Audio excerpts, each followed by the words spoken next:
Hey guys, it's Callum or CLG and welcome back to another chess video. Today we're playing on chess.com and we're just going to be analysing a game that I just played. It's a Blitz game, the first of many Blitz games, and I really found this interesting. I've been grinding away at the ratings on this website. I started playing Blitz today. I played about 3 games. This is the third of the 3 games. And I found it really interesting to look at. So I thought I'd take you guys with me, analyze the game over, and maybe we can all learn something together. So here we go. He opened with e4. Now, there's many replies you can play with e4 here. You play e5, like we're seeing in the World Chess Championships, and then go into a Roy Lopez. Will that be played again in Game 12? We will wait and see. I didn't play e5. I played d5. The Scandinavian defense. I think this opening is not looked very highly among most of the chess engines in the world, but I really like playing it, and I think it is a good opening to play. So I'd definitely try it out if I was new to chess. In comes knight c3, queen back to d8. This is all book stuff. d4, knight f6, and bishop f4. So in this position, what can you play? Well, first you've got to see what white is threatening here. White is threatening, say on a dummy move like h6, to come in here with the knight and look at this pressure on the c7 pawn. How do you defend it? Well, you can defend it. So you can afford to play a developing move here, and I'll show you why. So after bishop f4, I played bishop f5. And now here's knight b5. So how do you defend this threat against c7? Can you see it? A lot of people in this position, including myself, usually wouldn't know what to do. In this position though, after reviewing this opening, the Scandinavian, I have found the move, and it is knight to d5. This defends against any attack on c7. Say takes here, you would just recapture, and you're up a pawn. No, you're up more than a pawn, sorry. You're up 2 pawns. So you can't take on c7 after this move, and your bishop is attacked by the knight. So you have to move the bishop. He played it back to g3. And now on a6, once the knight goes back, what has happened here? We have developed another piece, and we've got a a6 move in, and he is in the same position as he was, well, pretty much back here. So we've developed a bishop and improved our knight and played an a6 pawn, all while he has done nothing. We've gained a lot of tempi, is the chess term. Furthermore, my knight's now being attacked, so I took his knight and his pawns are now doubled. So we have even more advantages from this.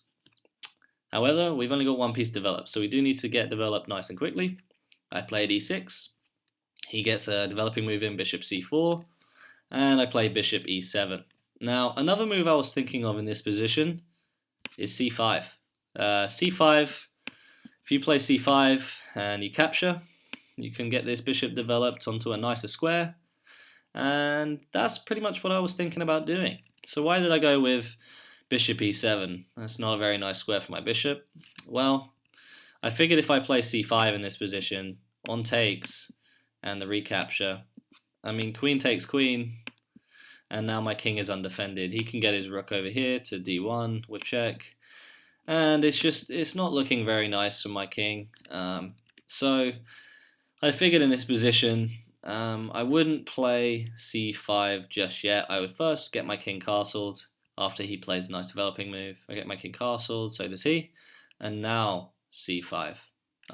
Again, I didn't want to play my knight to c6 because that just kind of blocks the c pawn in, and there's not really a square just yet for my queen to develop to. So I think c5 is the right move to play here.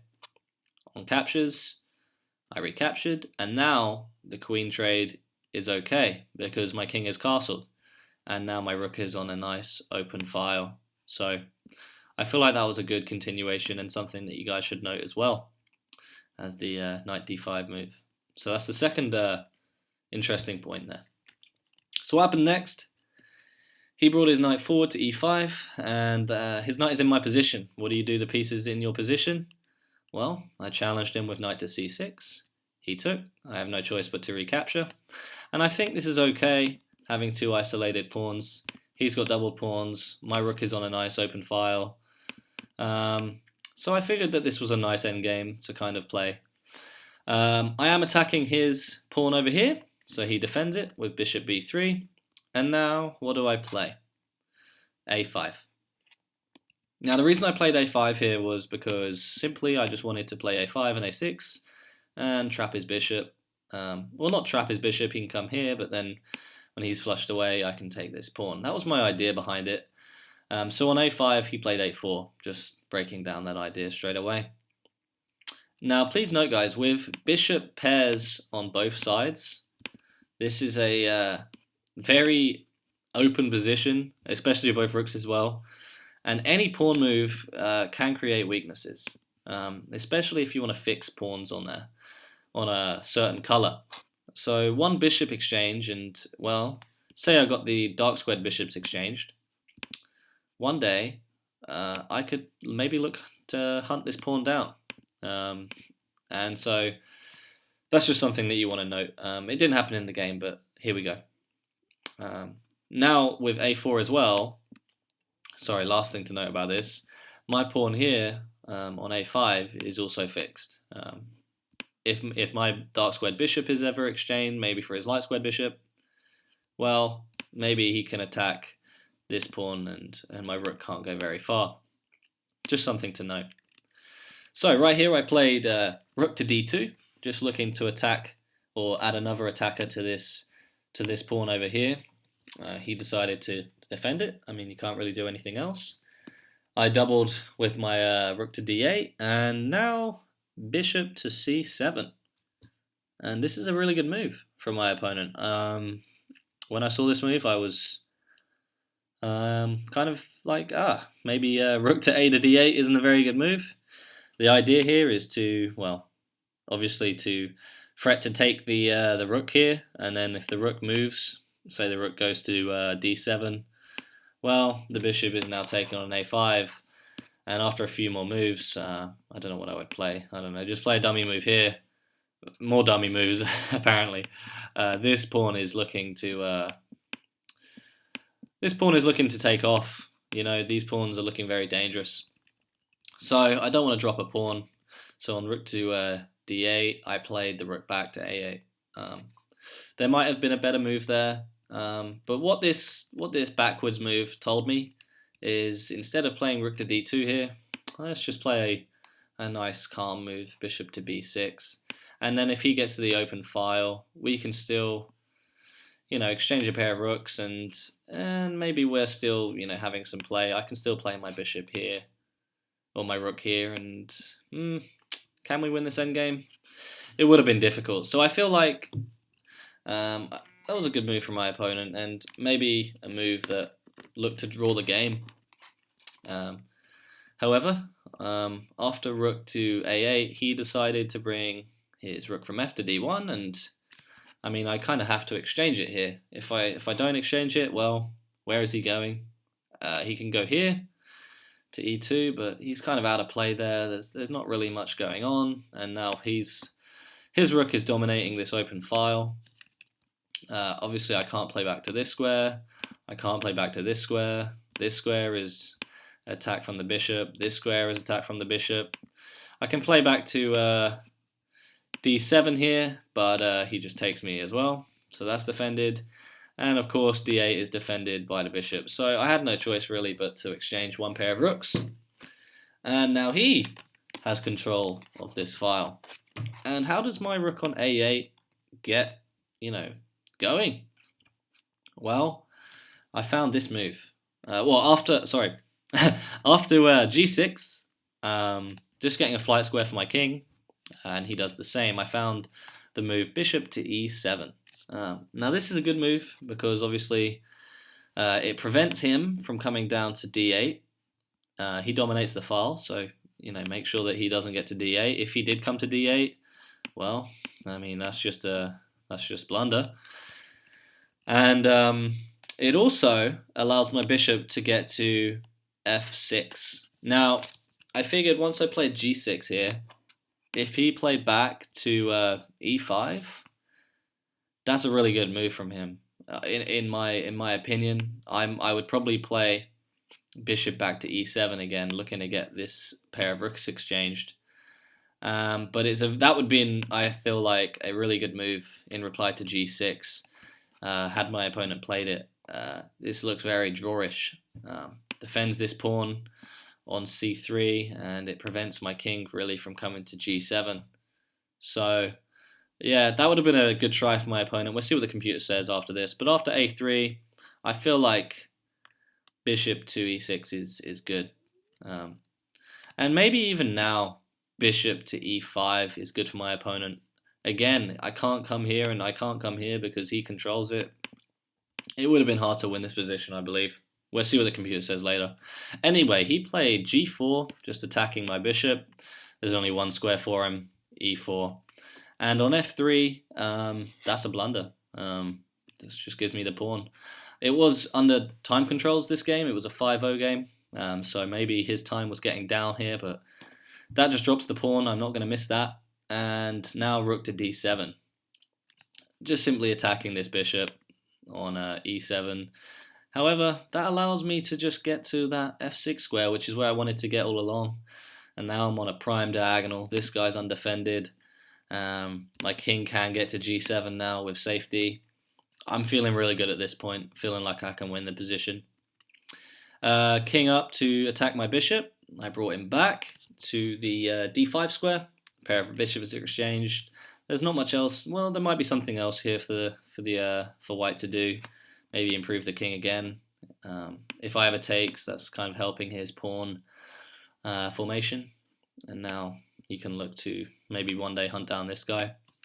So maybe he shouldn't have captured here again. We'll see what the computer says.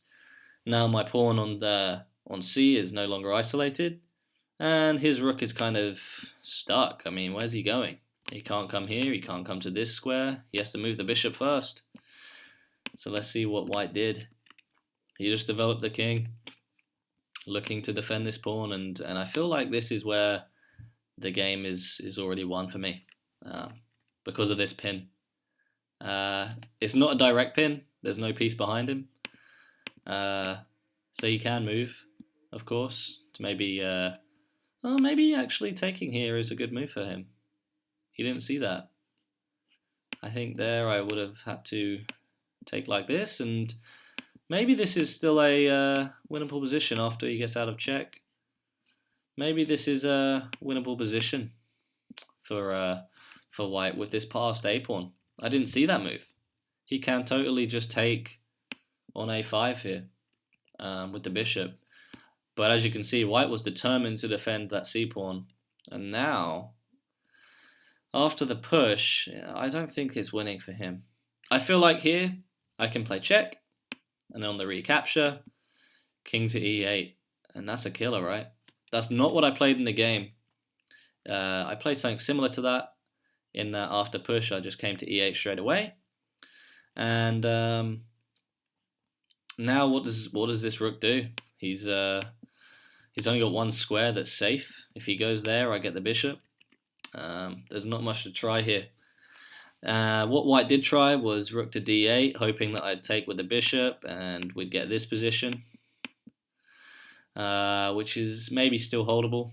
But yeah, I'm not falling for that. I took with the bishop, and now I've got a rook with the endgame.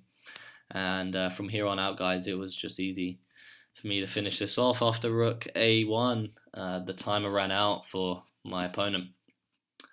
So yeah, guys, that was a very interesting game. Mainly the key points from me without the computer is this rook, or this bishop, well, I can't say it, this knight move here to d5 to protect against c7, allowing me to gain some tempi on my opponent, doubling his pawns in the process as well.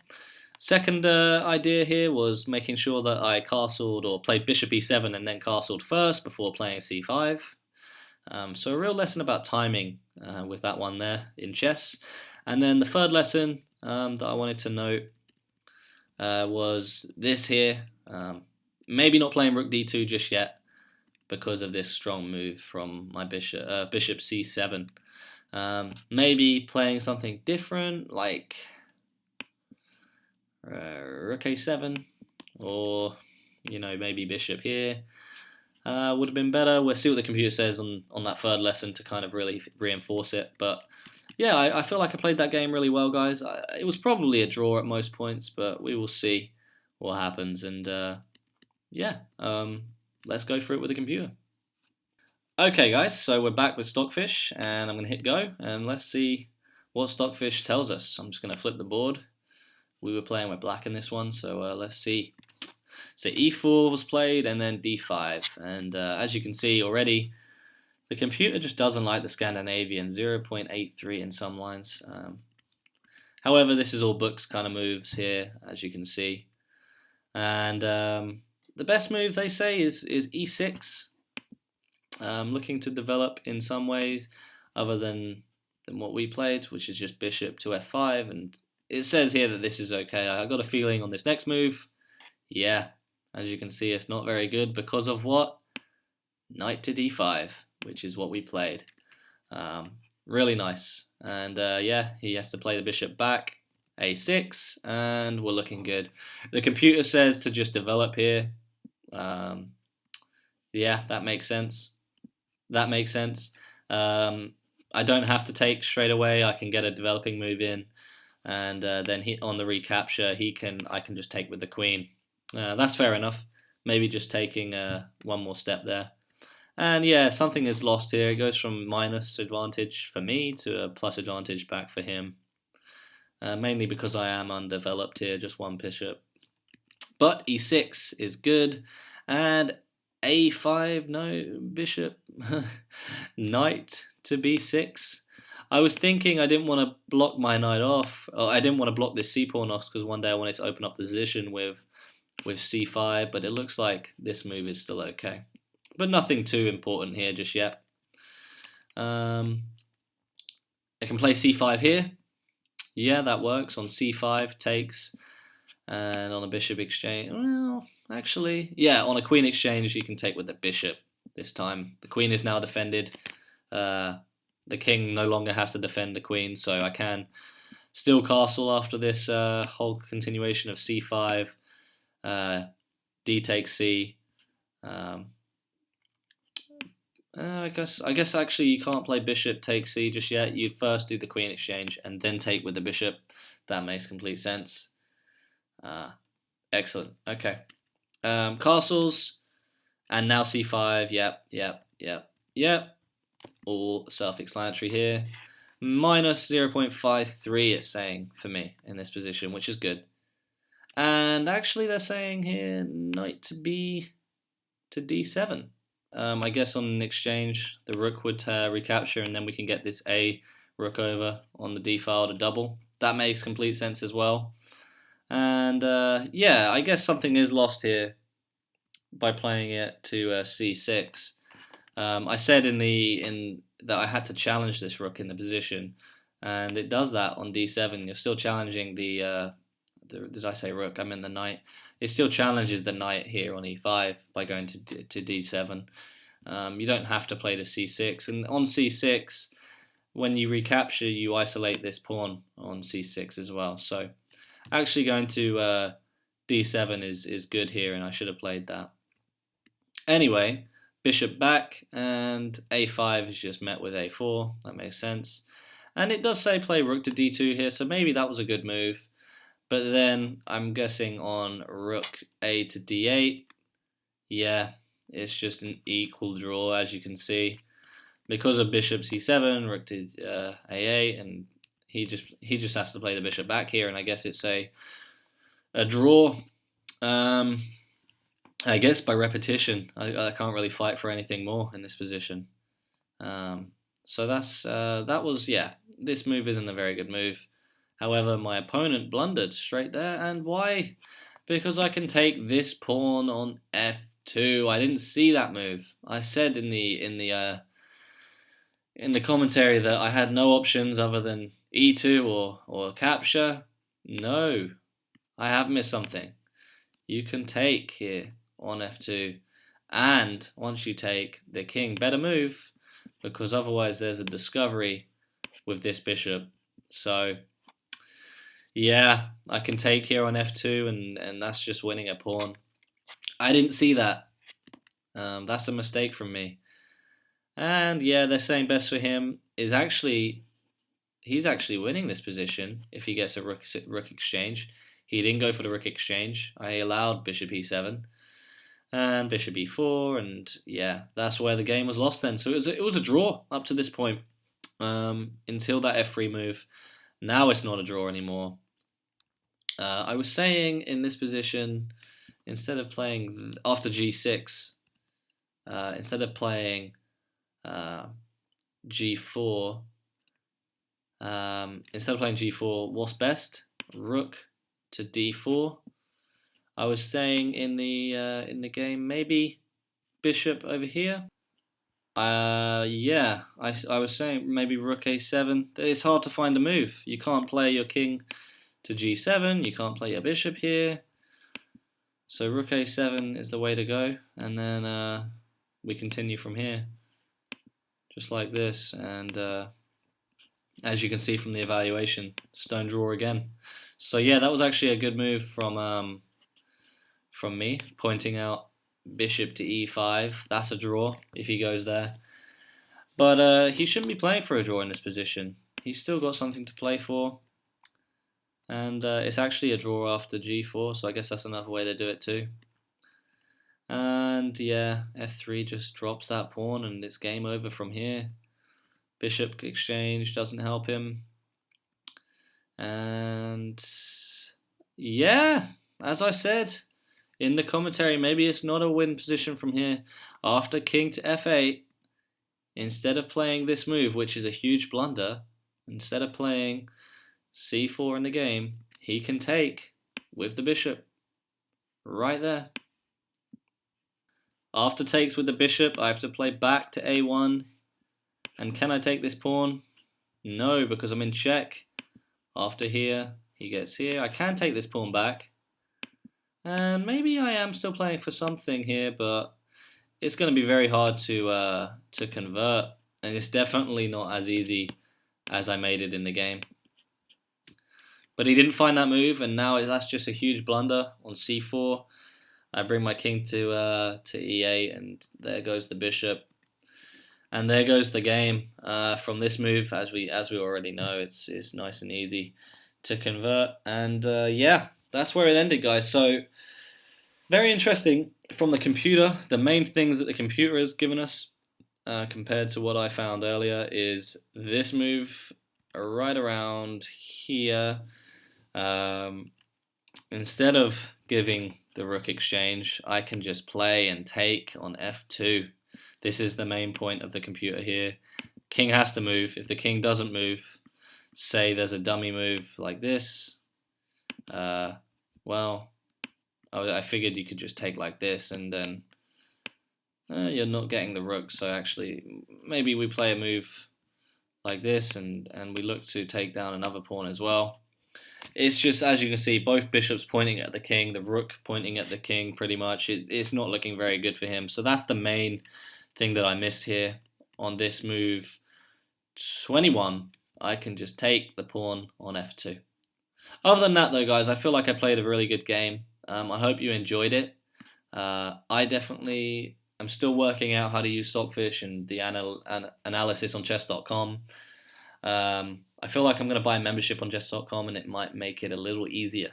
So hopefully you guys stuck around. It was very difficult to work it all out, but hopefully you guys enjoyed the game. You learned something, especially with that knight d5 move at the start if you're a beginner, and hopefully you learned a good lesson on the timing as well, with that whole c5 move. Nevertheless, guys, thanks for watching. Give it a like on the video if you enjoyed, and I will see you tomorrow, or maybe the next day, for the next one. That's all for now. Bye bye.